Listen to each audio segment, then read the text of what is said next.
जब ये पहलगाम का जो ये अटैक चल रहा था, उसके बाद हमने ये भी सुना है कि आपके पापा जो वहाँ पर जो बॉर्डर पर तैनात थे, उनके लिए मेडिसिन लेके गए थे। तो वो जब आपको मालूम हुआ होगा, नेचुरली टेंशन तो रहती होगी कि पापा बॉर्डर पे तैनात है और इस तरह के मिशन पर हैं। अब पापा से ऐसा है कि हमारी बात नहीं हो पाती इतनी, जैसे दिन में एक बार बात होगी, कभी 2 दिन में एक बार बात होती है क्योंकि नेटवर्क नहीं होते।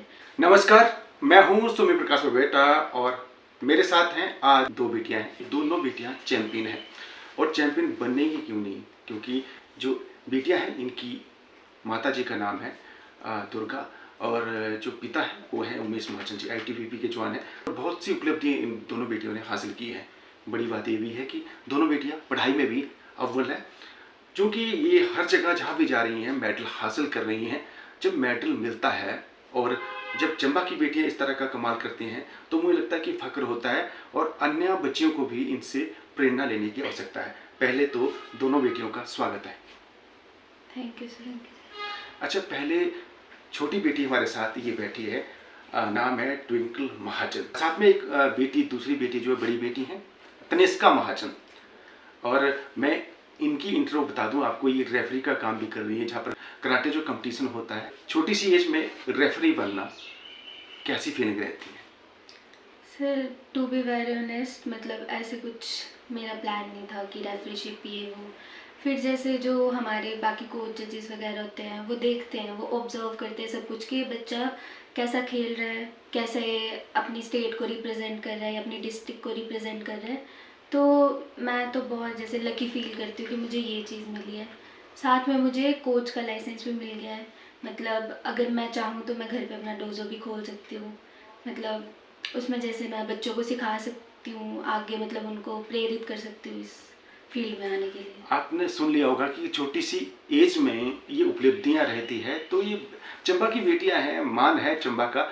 अच्छा, मुझे ये बताओ कि जो ये चीज़ें रहती है कि कराटे रहता नहीं कि कराटे, और जैसे कि हम इंटरव्यू से पहले बातचीत कर रहे थे, कराटे और ताइक्वांडो में थोड़ा सा क्या डिफरेंस रहता है, वो भी थोड़ा सा बताएंगे? कराटे और ताइक्वांडो दोनों ही मार्शल आर्ट के पार्ट हैं, पर ताइक्वांडो में ऐसा रहता है ना कि मतलब जो लोअर बॉडी पार्ट होता है, जैसे ताइक्वांडो में किक ज़्यादा रहती है, टांगों का ज़्यादा यूज़ होता है। Karate open hand martial art है, मतलब उसमें आप जितना अपने हाथों का यूज़ करते हो, जितना अपने हाथों से पंच करते हो, डिफेंस करते हो, उतना ही लेग से रहता है। जैसे अगर आप किसी चैम्पियनशिप में भी जा रहे हो तो फुल बॉडी का आपका रहता है उसमें। उसमें ये नहीं है कि आप हाथ ज़्यादा यूज़ करोगे या अपनी टांगें ज़्यादा यूज़ करोगे। उसमें ये रहता है कि फुल बॉडी से आपने जो भी करना है, डिफेंस करना है या अटैक करना है, वो आपके पूरे हाथ और टांगों का कोऑर्डिनेशन रहता है। आज चूँकि जो कंपटीशन का तो रहता ही है, तो कहीं सही महीने में आपको ज़रूरत पड़ी है कि कहीं इस्तेमाल करने की आवश्यकता हुआ ऐसा? कई बार हो जाता है, जैसे कई इसी उसमें कि तू तो भाई कराटे करती है, तेरे को तो कुछ आता नहीं होगा उसमें, तो ऐसे होता है। मतलब ऐसे करके लोग पोक करते हैं तो फिर उन्हें जवाब भी देना ही पड़ता है। अच्छा, जवाब दिया है आपने तगड़ा वाला? हाँ, मतलब एक आध बार, ज़्यादा तो नहीं। जो सुन रहे हैं उनको मालूम लग गया होगा कि किसकी बात चल रही है। वैसे बेटी आजकल रहती हैं, बेटियां को आजकल हम सोशल मीडिया का ज़माना भी रहता है और कई तरह की दिक्कतें भी रहती है, तो आपके हिसाब से कराटे कितने महत्वपूर्ण है बेटियों के लिए, थोड़ा सा बताओ। ऐसे सेल्फ डिफेंस अगर आप यूज़ कर रहे हैं, जैसे खुद की रक्षा के लिए, कहीं आप भीड़ भाड़ वाली जगह में चले जाते हैं, आप खुद को अनकंफर्टेबल महसूस करते हैं एज ए गर्ल, क्योंकि आजकल का एनवायरनमेंट भी वैसा है, तो फिर लड़कियों को आना चाहिए ये चीज़ कि खुद की रक्षा। सामने वाले की तो हम गारंटी नहीं दे सकते ना कि वो बंदा कैसा किस मेंटल लेवल का है। हाँ, क्योंकि सामने वाले का हम पे नहीं होता है कि वो कुछ भी कर सकता है। तो इतना तो लड़कियों को कैपेबल होना चाहिए कि वो खुद की रक्षा कर सके। ये नहीं कि अटैक ही करना है, खुद का डिफेंस कैसे करना है। बहुत सी टेक्निक होती है जिससे आप खुद का डिफेंस भी कर सकते हैं और सामने वाले बंदे को ढेर भी कर सकते हैं। तो लड़कियों के लिए तो ये ज़रूरी है बहुत कि खुद की रक्षा करना सीखना, ये तो आना ही चाहिए। अच्छा, जैसी बड़ी बहन बोल रही हैं, कभी इनके साथ पाला पड़ा आपका? वो तो बहनों में वही छाती कभी। तो कराटे इस्तेमाल हुए कि नॉर्मली ऐसे ही? अच्छा, जवाब किसको ज़्यादा मिला है? तो ये हंसी मजाक भी चलता रहना चाहिए, क्योंकि बेटियां हैं और बेटियां जब घर में रहती हैं तो माहौल खुशनुमा रहता है। और कहते हैं ना कि माँ बाप की जो बेटियां हैं गुमान होता है और अभिमान होता है। और मैं ये भी पूछना चाहूँगा, जैसे मैं सुन रहा था कि आप पढ़ने में बहुत अच्छी हैं और 93% रहे हैं आपके और आपको सम्मानित भी किया जाता रहा है। तो पढ़ाई और कराटे में कैसे तालमेल बिठाती हैं आप? वो कराटे को अपना टाइम देना पड़ता है और पढ़ाई को अपना, वो उसकी टाइमिंग बनानी पड़ती है ना, तो थोड़ा सा। अच्छा, जैसा कि बेटी है और अभी ये चुप है, लेकिन जब जब ग्राउंड में रहते हैं तो उस टाइम तो बड़ा जोश रहता है आपके ऊपर में। कहाँ से आती है ऐसी पावर? आ जाती है बस आगे ओपोनेंट। ये जो यूनिफॉर्म है वो कमाल होता होगा ना? अच्छा, बनना क्या चाहती हैं आप? मैं अभी बी फार्मेसी करूँगी। अच्छा, उसके बाद अच्छा मेडिकल लाइन में जाने की इच्छुक हैं बेटी। और ये जो जो बच्चियां हैं ना, कई बार होता है आजकल एक जो मोबाइल है ना, आजकल के बच्चे नहीं रह पाते हैं, तो मोबाइल सही चीज़ है कि गलत है? सच बोलना, आप अच्छा बता पाएंगे इस बारे में। अगर पढ़ाई के लिए या अपनी किसी इम्पोर्टेंट चीज़ के लिए यूज़ करना मोबाइल, तब तो बड़ा ही अच्छा है। पढ़ाई के लिए तो बड़ा ही अच्छा है, यूट्यूब वगैरह से देख सकते हैं, कॉन्सेप्ट हो जाते हैं। अच्छा, मतलब वो आपके ऊपर डिपेंड है कि अगर आप उस मोबाइल का कैसे इस्तेमाल करना चाहते हैं। अगर अच्छाई के लिए करेंगे तो अच्छा रहेगा, और आपके ऊपर डिपेंड है कि उसका कैसे सही आप सही इस्तेमाल करती होंगी। मुझे लगता है कि तभी तो 93% आते होंगे, इसीलिए ना। और बड़ी बात ये भी पूछूंगा आपसे मैं कि जो ये कराटे हैं, जो बच्चियाँ सीखना चाहती हैं, आना चाहिए इस फील्ड में? आना चाहिए, सेल्फ डिफेंस ज़रूरी है लाइफ में, तो लड़कियों को तो आना ही चाहिए, सीखनी चाहिए। अच्छा, और इसमें दो चीज़ें ये भी रहती है कि पापा आपके ITBP जवान हैं, तो नेचुरली ये भी रहता है कि जब देश के लिए कोई रक्षा करते हैं जवान, आपके तो पापा हैं, तो कैसी फीलिंग रहती है मन में? प्राउड होता है कि हमारे देश के लिए पापा कर रहे हैं। सवाल और पूछूंगा, बेटी बड़ी बेटी हैं, और जब ये पहलगाम का जो ये अटैक चल रहा था, उसके बाद हमने ये भी सुना है कि आपके पापा जो वहाँ पर जो बॉर्डर पर तैनात थे, उनके लिए मेडिसिन लेके गए थे। तो वो जब आपको मालूम हुआ होगा, नेचुरली टेंशन तो रहती होगी कि पापा बॉर्डर पे तैनात हैं और इस तरह के मिशन पर हैं, तो जब वो कॉल आई होगी तो आपके माइंड में क्या रहा होगा, वो भी बताओ। पहले तो जैसे डर ही लगता है, क्योंकि पापा हैं वो हमारे एज ए फैमिली मेम्बर है, उन्हें कुछ ना हो जाए, ऊपर से वो दूसरों की रक्षा कर रहे हैं, तो उनको हमें थोड़ा जैसे बूस्ट अप करना पड़ता है, कॉन्फिडेंस देना पड़ता है कि नहीं सब ठीक हो जाएगा। वैसे तो वही करते हैं हम लोगों की, आप लोग ठीक हो, आप लोग ठीक से रहो। जैसे अब टेंशन तो पड़ ही जाती है, तो खुद भी हिम्मत रख के सामने वाले को भी हिम्मत अगर आप दो तो फिर वो ज़्यादा ठीक रहता है, क्योंकि एक तो वैसे इतनी क्रिटिकल कंडीशन में होता है बंदा। अब पापा से ऐसा है कि हमारी बात नहीं हो पाती इतनी, जैसे दिन में एक बार बात होगी, कभी 2 दिन में एक बार बात होती है, क्योंकि नेटवर्क्स नहीं होते, तो हिम्मत रखनी पड़ती है, उनको भी हिम्मत देनी पड़ती है। उनका भी ध्यान रखने वाला फ़िलहाल तो वहाँ है नहीं कोई, वो खुद का ध्यान रख रहे, तो अगर हम अपना ध्यान रखेंगे तभी हम उन्हें हिम्मत दे पाएंगे। तो मुझे तो टू बी वेरी ऑनेस्ट बहुत प्राउड होता है। और पापा ऐसा है ना कि एज इन कराटे, पापा जब भी घर आते हैं, पापा हम लोगों को प्रैक्टिस करवाते हैं, बहुत प्रैक्टिस करवाते हैं, साथ में मम्मा भी।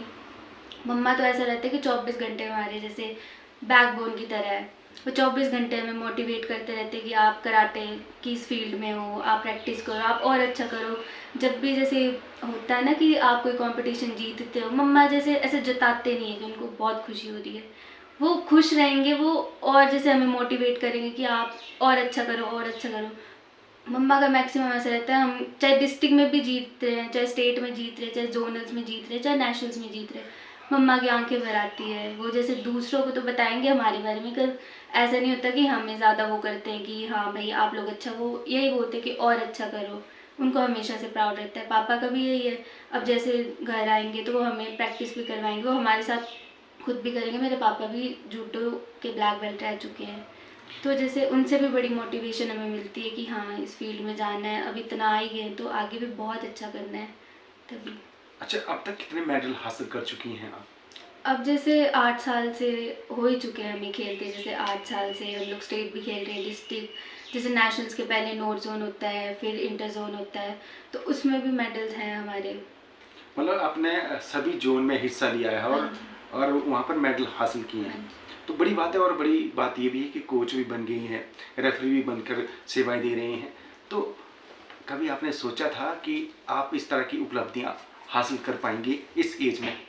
इस एज में तो नहीं, ऐसे सोचा था कि कभी तो करूँगी, पर ये नहीं पता था कि अगर इतना डिसिप्लिन मैं रखती हूँ, इतना मैं खुद में कैपेबल हूँ कि मैं कर सकती हूँ, और जो हमारे मतलब सीनियर्स हैं वो ये चीज़ समझते, तो इतना तो नहीं मुझे लगा था कि इस एज में होगा। पर हाँ, अब ग्रेटफुल हूँ कि है, क्योंकि हर जगह प्राउड होता है, हर जगह सारे प्राउड फील करते हैं। और मेरे जैसे कोच रहे हैं, सबसे पहले तो पवन सर, कंचन मैम, जो मेरे फर्स्ट कोच हैं, जिनसे मैं सीखी हूँ, ज़ीरो से सीखी हूँ, और आज जो भी हूँ उनकी वजह से हूँ। साथ में मेरे कोच है दामन सर, हंसी जनक, राज जम्वाल सर, उन लोगों से भी मैंने बहुत कुछ सीखा है। कराटे तो सीखा ही सीखा है, इन लोगों से मैंने खुद को और बेहतर कैसे बनाना है। जैसे ये लोग ऐसे है ना कि हर किसी का मतलब हम लोगों को मोटिवेट करते हैं हर तरफ से, चाहे वो स्टडीज़ हो, स्टडीज़ में भी बहुत गाइडेंस दी है इन लोगों ने हमें। कराटे में तो बहुत ही जैसे किया है इन लोगों ने, हर तरह से परफेक्ट बनाने की कोशिश की है। तो इनके लिए तो मैं वो, अब जैसे मेरी बहन है ये नेशनल्स के लिए सिलेक्ट हो गई है। अच्छा, ये बहुत बहुत बधाई आपको। जैसे कि एक बेबो, मैं सुनता हूँ जब आपके पेरेंट्स कहते हैं कि बेबो, अच्छा नाम है आपका, निकनेम है, लेकिन तो नेशनल के लिए सिलेक्ट हुई है, बहुत बड़ी बात है। तो इन नेशनल खेलने की किस तरह की तैयारी है आपके लिए? नेशनल की अभी तैयारी तो दीदी करवाते हैं मेरे को घर पे ही, तो तैयारी अच्छी करवा देते हैं, बस अब नेशनल मेडल चाहिए बाकी तो ये है। अच्छा, जैसे अभी आस्था बोल रही है, पर ग्राउंड में कहाँ से जोश आता है इतना कि भी सीधे पटक देते हो आप? ग्राउंड में तो आ ही जाता है ना, अपना ओपोनेंट देख के, फिर कोच भी बड़ा सपोर्ट करते हैं तो यहाँ पर पेरेंट्स काफ़ी सपोर्ट करते हैं जिस तरह से। और जो और बच्चियाँ हैं, जैसे मतलब कोई आपकी उम्र की हैं बेटियाँ, अगर वो सीखना चाहते हैं, उनको क्या कहेंगी आप, आपकी तरफ से मैसेज कोई? वो भी सीख सकते हैं, हम भी घर पे खोलने वाले हैं डोजो, तो भी यहाँ पे भी आ सकते हैं। और सीखना तो बड़ा ही ज़रूरी है लड़कियों के लिए। लड़कियों के लिए बहुत ज़रूरी है। अच्छा, आप मुझे बताओ तनिष्का कि ये जो चीज़ें चल रही है आजकल, जिस तरह का माहौल है, तो जो बेटियां हैं, अगर आप उनको घर पे सीखना चाहती हैं, कई बार होता है कुछ संभव नहीं हो पाता है कि कहीं जाना हो, तो वो घर में अगर ये सीखना चाहे तो संभव है ऐसा कि नहीं? हाँ, प्रैक्टिस पे डिपेंड करता है ना अपनी, जितना आप मतलब प्रैक्टिस करोगे, जो आपको सिखाया जाता है कि इस तरह से ये डिफेंस होता है, मतलब अगर आप इस चीज़ में और अच्छे हो जाओगे तो आप स्पोर्ट्स के लिए ट्राई कर सकते हो। स्पोर्ट्स में तो बहुत सारी अपॉर्चुनिटीज़ है, आप स्पोर्ट्स में जा सकते हो, अपने सामने वाले ओपोनेंट को समझ सकते हो कि वो कैसा है, वो उसका बिहेवियर कैसा है, वो कैसे, मतलब आपको स्पोर्ट्स में तो ऐसा रहता है ना कि पॉइंट्स गेम रहती है, टच एंड बैक का रहता है, उसमें आप ज़ोर से हिट नहीं कर सकते। तो स्पोर्ट्स फील्ड में तो बहुत ही ज़्यादा है। अब आप जैसे जाते हो, स्पोर्ट्स में जाते हो, मेडल्स लेते हो, हर जगह पहचान बनती है आपकी। साथ ही साथ आप सेल्फ डिफेंस भी सीख रहे हो, साथ ही साथ आप अटैकिंग का भी बहुत कुछ सीख रहे हो। तो इससे ये रहता है ना कि खुद का तो हो ही रहा है, खुद तो आप डेवलप हो ही रहे हो, साथ में इसका फिटनेस का भी बहुत रहता है। आप जैसे कराटे प्रैक्टिस करते रहोगे, रोज़ करोगे, तो आपके मसल्स, आप खुद भी बहुत ज़्यादा फिट रहोगे, आपको ऐसा नहीं लगेगा कि हाँ अब हम ट्रेंड हो रहे हैं। और स्पोर्ट्स में तो ऐसा रहता है ना, 2 या 3 मिनट की फ़ाइट होती है, तो 2 या 3 मिनट की फ़ाइट में आपको उतना स्टैमिना भी चाहिए। बोलने को लगते हैं 2 या 3 मिनट, पर उन 2-3 मिनट में ऐसा रहता है कि जितने ज़्यादा प्रैक्टिस, साथ में आप कितने परफेक्ट हो। जैसे आप एक पंच कर रहे हो, तो आपका एक वो पंच ही कितना परफेक्ट है वो मैटर करता है। ये मैटर नहीं करता कि आपको इतनी ज़्यादा टेक्निक्स आती है, पर आपको जितनी टेक्निक्स आती है उतनी आपको कितनी परफेक्शन से आती है, ये ज़्यादा मैटर करता है। मुझे लगता है पंच का कमाल है कराटे में। पंच का तो है, पंच तो ऐसा रहता है ना कि अगर आप रियल लाइफ फाइट कर रहे हो तो एक पंच काफ़ी होता है सामने वाले बंदे को ढेर करने के लिए। अच्छा, एंड में आपकी तरफ से अगर कोई मैसेज चाहती हैं कि जो बेटियां हैं सुन रही हैं, देना चाहती हैं, तो ज़रूर, क्योंकि आपने हालांकि शुरुआत में किया है कि जो आपके कोच रहे हैं, जिनसे आपने सीखा है, आपने जिक्र किया है कि उन्होंने आपकी मदद करी है। और बड़ी बात है कि इसमें एक रहता है कि एक महिला, एक बेटी, और सामने अगर कोई मेल पर्सन हो तो हिचक भी रहती होगी, मुझे लगता है थोड़ा सा ना। तो इस मामले में थोड़ा सा, क्योंकि जब आप इस फील्ड में आती है प्रोफेशनली तौर, तो उसमें सब अच्छी समझ लेके आगे बढ़ना पड़ता है, तो वो भी मुझे लगता है ज़रूरी आप शेयर कर सकते हैं। ज़रूरी है आजकल के ज़माने में। जैसे लड़कियों का ऐसा है कि लड़कियों को, अभी तो मुझे नहीं लगता जैसे पुराने ज़माने में लड़कियों को पीछे किया जाता था कि तू ऐसे नहीं, तुम जॉब नहीं करोगे, तुम ये नहीं करोगे। आजकल तो लड़कियां हर एक फील्ड में आगे हैं क्या आप पढ़ाई ले लो, क्या आप जॉब ले लो, क्या आप किसी भी फील्ड में ले लो, लड़कियां बहुत आगे हैं। अब कराटे का ये रहता है ना कि कराटे में एक बेनिफिट आपको ये भी है कि कराटे पे लगता है स्पोर्ट्स कोटा। अगर आपके मेडल्स हैं तो स्पोर्ट्स कोटा लगता है, नेशनल्स में आपके मेडल्स हैं तो लगता है, ठीक है।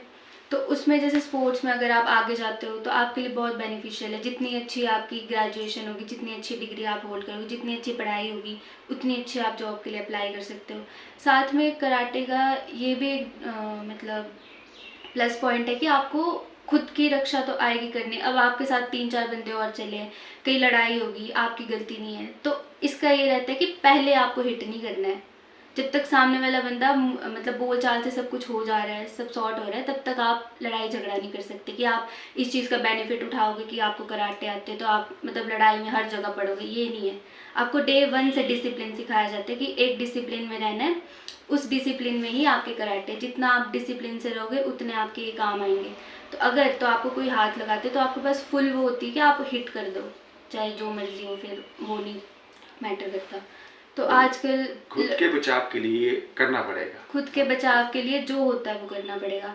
लड़कियां ही नहीं, आजकल लड़के भी सीख रहे हैं, लड़के भी बहुत अच्छा कर रहे हैं। तो लड़कियों के लिए तो ज़्यादा इसलिए होता है ना क्योंकि किसी ने छेड़ दिया तो लड़कियां से सहम जाती कि अब क्या करें। अब लड़कियों को खुद की रक्षा करने आती होगी तो वो क्यों ही सहमेंगी, वो आगे जाएंगी, वो फुल कॉन्फिडेंस से जाएंगी कि हाँ मुझे आता है तो वो हाथ लगा के दिखा।